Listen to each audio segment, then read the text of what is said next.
जय माँ काली साधकों, आप सभी का स्वागत है हमारे इस YouTube चैनल पर। साधकों, संकट मोचन हनुमान जी का मंत्र विधि अगर आपने मजाक में भी कर लिया तो आपका शत्रु संकट में पड़ जाएगा।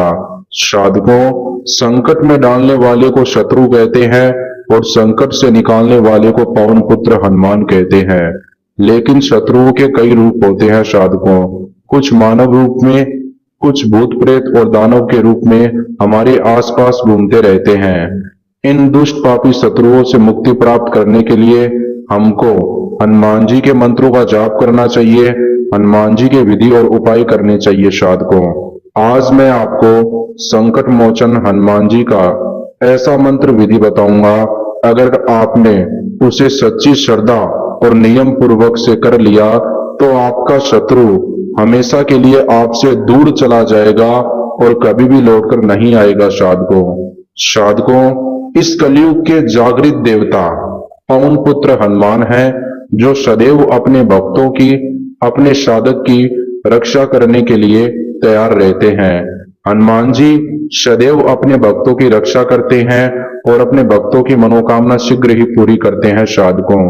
साधकों, आपको एक बात ध्यान में यह रखना है, जब आप यह संकट मोचन हनुमान जी का मंत्र विधि करोगे तब आपको हनुमान जी का ध्यान लगाते रहना है और उनसे विनती करना कि मेरे जीवन में, मेरे परिवार में सुख शांति बनी रहे, शीघ्र ही मेरे को शत्रु बाधा से मुक्ति प्राप्त हो जाए।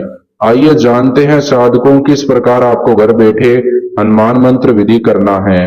हनुमान मंत्र विधि करने के लिए जो आपको सामान चाहिए, सामान के रूप में साधकों, एक नींबू ले, एक काला मार्कर ले, जंग लगी हुई कील ले। एकांत स्थान पर करें हनुमान मंत्र विधि।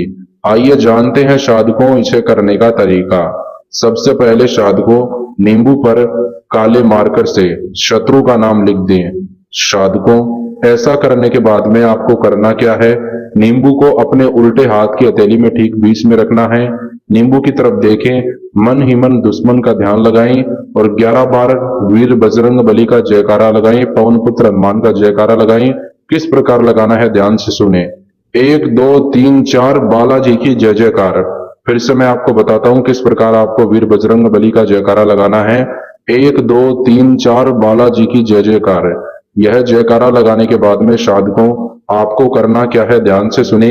नींबू के जिस स्थान पर आपने शत्रु का नाम लिखा, ठीक उसी नाम के ऊपर से नींबू के अंदर कील को डाल दें। साधकों, ऐसा करने के बाद में आपको उस नींबू के ऊपर अपने घर के 4 कोनों की मिट्टी लगानी है।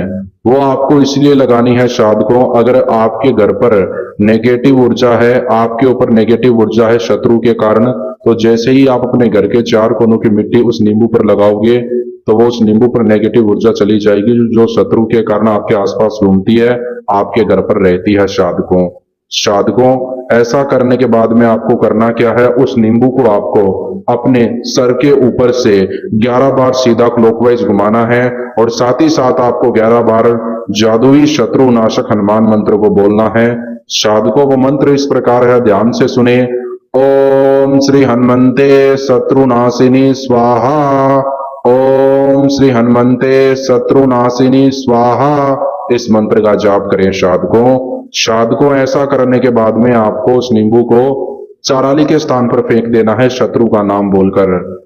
चौरास्ते पर फेंक देना है शत्रु का नाम बोलकर। साधकों, ऐसा करने के बाद में आपको करना क्या है, आपको स्नान करना है। स्नान करने के बाद में आपको बालाजी भगवान के मंदिर के पास जाना है और बालाजी भगवान से विनती करना है, बालाजी भगवान जल्द से जल्द मेरी मनोकामना पूरी करो, शत्रु बाधा से मेरे को मुक्ति प्राप्त हो जाए।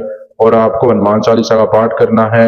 ऐसा करने के बाद में आपको 24 घंटे के अंदर अंदर शत्रु समस्या का समाधान मिल जाएगा। मेरा आपसे प्रॉमिस है साधकों, अगर आप सही के लिए हनुमान मंत्र विधि करोगे तो आपको जरूर शत्रु बाधा से मुक्ति प्राप्त होगी।